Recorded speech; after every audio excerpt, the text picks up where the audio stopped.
కెమిస్ట్రీలో మార్క్స్ ఎక్కువగా సెక్యూర్ చేయాలి అంటే what is the right way to go? ఇక్కడ ర్యాంక్ డిసైడ్ చేసేది ఏంటంటే కెమిస్ట్రీ. నీట్ ప్యాటర్న్ లో కెమిస్ట్రీ అనేది చాలా చాలా ఇంపార్టెంట్. స్టూడెంట్స్ అప్రోచ్ ఎలా ఉండాలి అంటారు టువర్డ్స్ ది కెమిస్ట్రీ? మన ప్రిపరేషన్ కానీ అప్రోచింగ్ కానీ స్ట్రాటజీ కానీ డిఫరెంట్ వేలో ఉండాలి. ఆర్గానిక్ కెమిస్ట్రీ సో దాన్ని ఎలా ప్రిపేర్ అవ్వాలి? ఎవరికైతే ఈ జనరల్ ఆర్గానిక్ కెమిస్ట్రీ మీద బాగా కమాండ్ ఉంటుందో వాటికి లింక్ అయిన మిగతా అన్ని టాపిక్స్ ఈజీగా నేర్చుకోవచ్చు. రివైజింగ్ ప్లాన్ ఎలా ఉండాలి? మనం ఎవరైతే ఈ నీట్ కి ప్రిపేర్ అయ్యే వాళ్ళు న్యూమరికల్ సంబంధించి అట్లీస్ట్ ఒక 30 to 40 క్వశ్చన్ సాల్వ్ చేసుకుంటారు డైలీ.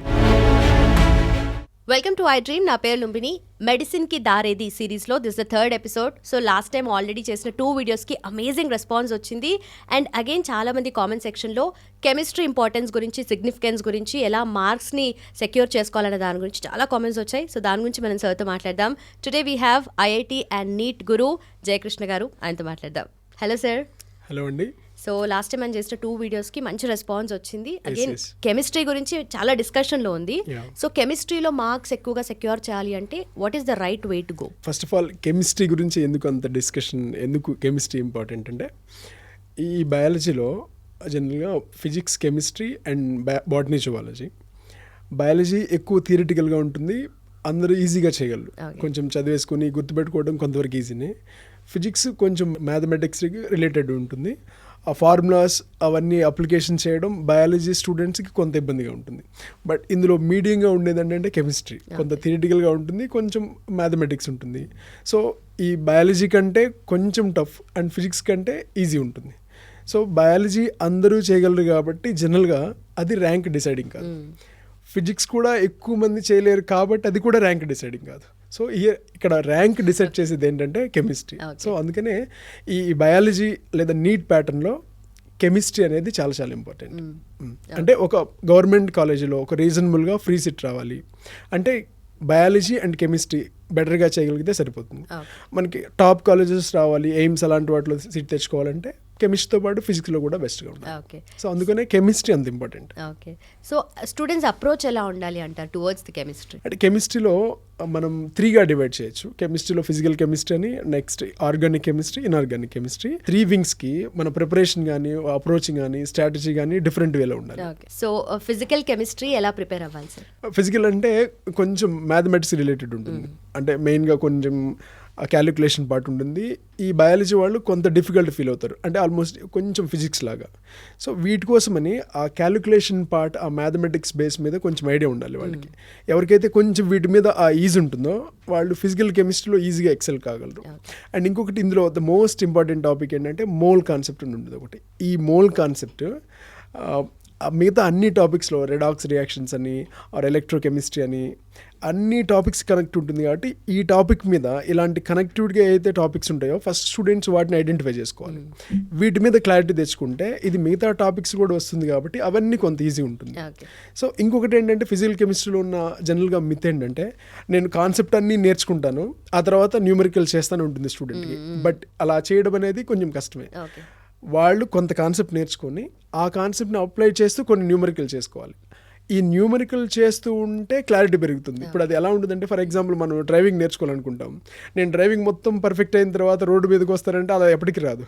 కొంచెం పర్ఫెక్ట్ అయిపోతావు, రోడ్డు మీదకి వస్తాం, కొంచెం ప్రాబ్లమ్స్ వస్తూ ఉంటాయి, ఇలా పర్ఫెక్ట్ అవుతాం. సేమ్ ఈ అప్లికేషన్ సైన్స్ ఏదైతే ఉంటుందో వీటి మొత్తానికి కొంత కాన్సెప్ట్ రాగానే మనం కొంత ప్రాక్టీస్ చేయాలి. ఆ ప్రాక్టీస్లో కొన్ని ఎక్కడో స్ట్రక్ అయిపోతాం, మళ్ళీ ఒకసారి కాన్సెప్ట్ నేర్చుకోవడం, మళ్ళీ చదవటం, ఇలా వాళ్ళకి కాన్సెప్ట్కి క్లారిటీ పెరుగుతుంది. అంటే స్టూడెంట్కి ఉండే జనరల్ మిత్ నేను అన్నీ నేర్చుకున్న తర్వాత న్యూమరికల్ వస్తానంటే అలా ఎప్పటికీ రాదు. వాళ్ళకి వచ్చిన దాంతో ఓకే నేను కొంత నేర్చుకున్నాను, ఐ విల్ ఫేస్ ఇట్, అలా స్ట్రాంగ్గా వెళ్ళి న్యూమరికల్ చేయగలిగితే బయాలజీ స్టూడెంట్స్ అందరికీ ఈ physical chemistry or in physics కూడా ఈజీగా నేర్చేసుకోవచ్చు. అంటే మెయిన్ ఫిజిక్స్లో ఉండాలంటే వాటిని అప్రోచ్ చేసి అటెంప్ట్ చేయడమే, అక్కడే స్ట్రక్ అయిపోతారు. కాబట్టి వాళ్ళ మైండ్ సెట్ మార్చుకొని ఎక్కువ న్యూమరికల్స్ మీద ఫోకస్ పెట్టి రెగ్యులర్గా డైలీ ఒక 30 to 40 క్వశ్చన్స్ అలా ప్రాక్టీస్ చేస్తూ ఉంటే ఫిజికల్ కెమిస్ట్రీ ఈజీగా డీల్ చేయొచ్చు. Okay then coming to organic chemistry, most complicated and most toughest అని చెప్పి ఫీల్ అవుతూ ఉంటారు స్టూడెంట్స్.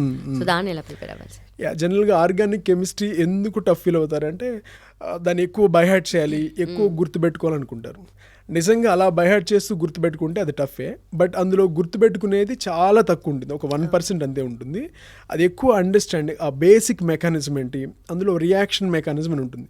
ఆ రియాక్షన్ మెకానిజంలో substitution reactions, elimination reactions, addition reactions ఇవి ఎలా జరుగుతున్నాయి ఆ మెకానిజం మీద వాళ్ళకి కంప్లీట్ ఐడియా ఉండాలి. దీన్ని ఏమంటామంటే GOC అంటారు, జనరల్ ఆర్గానిక్ కెమిస్ట్రీ అని. ఎవరికైతే ఈ జనరల్ ఆర్గానిక్ కెమిస్ట్రీ మీద బాగా కమాండ్ ఉంటుందో వాటికి లింక్ అయిన మిగతా అన్ని టాపిక్స్ ఈజీగా నేర్చుకోవచ్చు. హైడ్రోకార్బన్స్ అని, ఆల్కహాల్స్ అని, లైక్ ఫినోల్స్, ఈథర్స్, కార్బొనైల్స్, వీటన్నిటికీ ఇవే. సో ఈ మెకానిజం మీద ఐడియా తెచ్చుకుంటే వాళ్ళకి సబ్జెక్ట్ పరంగా ఈజీ అనిపిస్తుంది. ఎవరికైతే ఈ బేసిక్స్, ఆ ఫండమెంటల్స్ లేదా మెకానిజం మీద కమాండ్ ఉండదో వాళ్ళు బైహెడ్ చేయడానికి అలవాటు పడతారు. అలా చదువుకుంటూ ఉంటే అది ఎప్పటికీ టఫ్గానే ఉంటుంది. అండ్ ఇంకొకటి అందులో కొన్ని నేమ్డ్ రియాక్షన్స్ ఉంటాయి NCERTలో. ఆ రియాక్షన్స్ అన్నీ వాటి మెకానిజం తెలుసుకొని గుర్తుపెట్టుకోవాలి. ఈ ఇంపార్టెంట్ నేమ్డ్ రియాక్షన్స్ అండ్ ఆ ఫండమెంటల్స్ అంటే రియాక్షన్ మెకానిజం, వీటి మీద కమాండ్ తెచ్చుకుంటే ఆర్గానిక్ కెమిస్ట్రీని ఈజీగా డీల్ చేయొచ్చు. ఆల్మోస్ట్ మనకి ఎగ్జామ్లో కూడా ఒక 45 క్వశ్చన్స్లో అరౌండ్ ఒక 20 క్వశ్చన్స్ వరకు 18 to 20 ఫిజికల్ కెమిస్ట్రీ నుంచి వస్తాయి. ఆర్గానిక్ కెమిస్ట్రీ 15 to 20 వరకు వస్తాయి. సో ఇది కొంచెం బయాలజీ వాళ్ళు ఎక్కువ, అంటే వాళ్ళు ఒక మోర్ దెన్ 90% వరకు అటెంప్ట్ చేయొచ్చు, అందు స్కోర్ చేయొచ్చు. సో ఈ వీటి మీద కమాండ్ తెచ్చుకొని ప్రిపరేషన్ మొదలు పెడితే ఆర్గానిక్ కెమిస్ట్రీ ఈజీగానే ఉంటుంది. వాళ్ళకి టఫ్ అవడానికి ఒకటే రీజన్ ఏంటంటే దాన్ని బ్లైండ్గా అర్థం చేసుకోకుండా ఫాలో అయిపోవడం. 15 to 20 క్వశ్చన్స్ ఏవైతే ఇన్ఆర్గానిక్ కెమిస్ట్రీ నుండి వస్తాయో సో వాటిని కూడా కొంతమంది మగప్ చేస్తూ బైహార్ట్ చేస్తూ ఉంటారు కదా. సో అలా కాకుండా ఎఫెక్టివ్గా గుర్తుపెట్టుకోవాలంటే ఏం చేయాలి? Very good. జనరల్గా ఇన్ఆర్గానిక్ కెమిస్ట్రీ అనగానే అందులో కాన్సెప్చువల్గా ఏముండదు, మనం జస్ట్ గుర్తుపెట్టుకుంటే చాలు, బైహార్ట్ చేస్తే చాలు ఉంటుంది. 100% దట్ ఇస్ రాంగ్.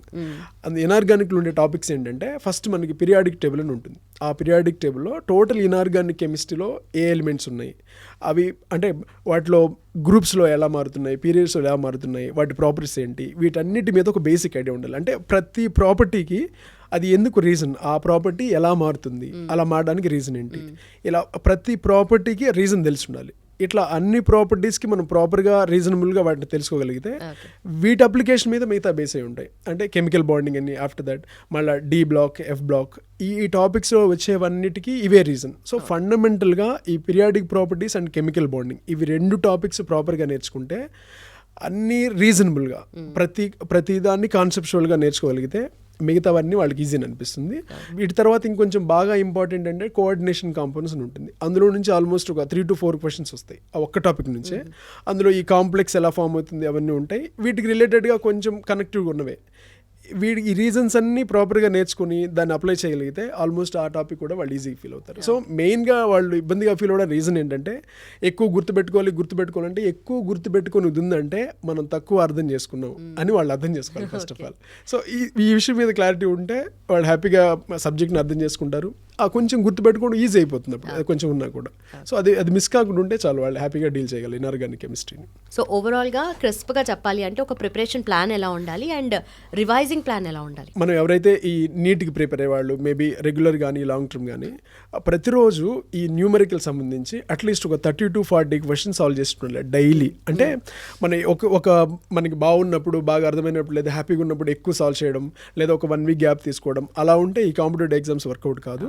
అలా ఎక్కువ ఒకేసారి చేయడం కంటే కన్సిస్టెంట్గా ఎవ్రీడే కొన్ని తప్పకుండా మిస్ అవ్వకుండా చేయడం అనేది చాలా చాలా ఇంపార్టెంట్. అంటే ఇందులో ఎనీ కాంపిటేటివ్ ఎగ్జామ్ అయినా కన్సిస్టెన్సీ అనేది చాలా చాలా ఇంపార్టెంట్. సో ప్రతిరోజు ఒక 30 to 45 క్వశ్చన్స్ చేయడం, ఆ న్యూమరికల్ సాల్వ్ చేయడం. నెక్స్ట్ NCERT బుక్స్ ఉంటాయి. ఆ NCERT బుక్లో స్పెషల్గా కొన్ని ఇంపార్టెంట్ పాయింట్స్ అన్నీ వాళ్ళు ఒక బాక్స్లో మెన్షన్ చేస్తారు వాడిని, అవి చాలా చాలా ఇంపార్టెంట్ అని.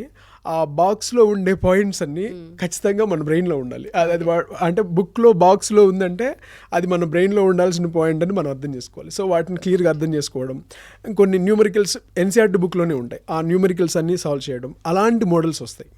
అండ్ ఈ రివిజన్ ప్లాన్కి వస్తే ఒక లాస్ట్ 15 to 20 years PYQ అంటారు వాటిని, ప్రీవియస్ ఇయర్ క్వశ్చన్స్ అని. అంటే ఎలాంటి మోడల్స్ వచ్చాయి, వాటికి రిలేటెడ్గా ఉన్న కాన్సెప్ట్స్ అన్నీ ప్రాపర్గా చెక్ చేసుకుంటే ఎగ్జామ్ ప్యాటర్న్ మనకు అర్థమవుతుంది. సో ఆ ప్యాటర్న్ అర్థమైతే ఆల్మోస్ట్గా ప్రిపరేషన్ స్టైల్ మనకు అర్థమవుతుంది, ఆ వేలో ప్రిపరేషన్ చేయాలి. సో మెయిన్ NCERT బుక్స్ని ఫాలో అవ్వడం, NCERTలో ఉన్న ఎగ్జాంపులర్ క్వశ్చన్స్ అన్నీ మనం సాల్వ్ చేసుకోవడం. నెక్స్ట్ ఈ ఎవ్రీడే 30-40 క్వశ్చన్స్ చేస్తూ ఎవ్రీ వీకెండ్, అంటే ప్రతి వీకెండ్లో ఒక మాక్ టెస్ట్ రాయాలి. ఇలా నెక్స్ట్ ఒక టాపిక్ కంప్లీట్ అయిపోగానే ఒక 100 క్వశ్చన్స్ ఆ టాపిక్ మీద సాల్వ్ చేయాలి. ఇది వాళ్ళ కోర్స్ మొత్తం కంటిన్యూస్గా చేయగలిగితే హ్యాపీగా కెమిస్ట్రీలో ఒక 120 మార్క్స్ ప్లస్ స్కోర్ చేయొచ్చు. అలా స్కోర్ చేయగలిగితే ఒక మంచి గవర్నమెంట్ కాలేజ్లో షూర్గా వాళ్ళకి ఫ్రీ సీట్ వస్తుంది. అంటే బయాలజీ కూడా కవర్ చేసుకుంటుంది దీంతో పాటు, ఫిజిక్స్లో కొంచెం అటు ఇటుకున్నా సరే.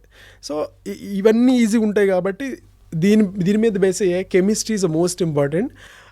మిగతా ఒక ఫ్రీ సీట్ తెచ్చుకోవడానికి బయాలజీ స్ట్రీమ్లో అంటే నీట్ స్ట్రీమ్లో కెమిస్ట్రీనే మోస్ట్ ఇంపార్టెంట్ చెప్పడానికి ఇవే రీజన్స్. సో చూసారు కదా, మీరు ఐఐటి, ఎంసెట్, నీట్ కానీ జేఈ కానీ ఇలాంటి కాంపిటేటివ్ ఎగ్జామ్స్కి ప్రిపేర్ అవుతూ ఉంటే మీకు చాలా డౌట్స్ మైండ్లో ఉండి ఉంటాయి కదా. సో ఈ వీడియో చూసిన తర్వాత హోప్ఫుల్లీ ఆ డౌట్స్ అన్ని ఆల్మోస్ట్ కవర్ అయినాయి. అండ్ కెమిస్ట్రీ గురించి మాత్రమే కాదు, ఇంకా ఏ సబ్జెక్ట్స్ గురించి ఎలాంటి డౌట్స్ ఉన్నా కూడా కింద కామెంట్ సెక్షన్లో మెన్షన్ చేయండి. Thank you so much for watching. Keep watching iDream. And for more videos, Please subscribe to iDream. Please subscribe to iDream. Please subscribe iDream. And please subscribe to iDream. For more videos, subscribe to iDream. please like, share and subscribe to the channel. Congratulations, iDream. Subscribe to iDream. Subscribe to iDream. So subscribe to iDream Media. iDream ki iDream team అందరికి huge congratulations. Please subscribe iDream Media. Please subscribe to iDream. Subscribe iDream. Please subscribe to iDream.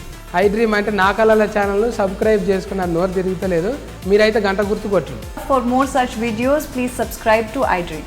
Subscribe to iDream. Please subscribe to iDream. Please subscribe iDream Media. Please do subscribe to iDream. Please subscribe to iDream Media. For best entertainment and information, please subscribe iDream. And don't forget to subscribe to iDream.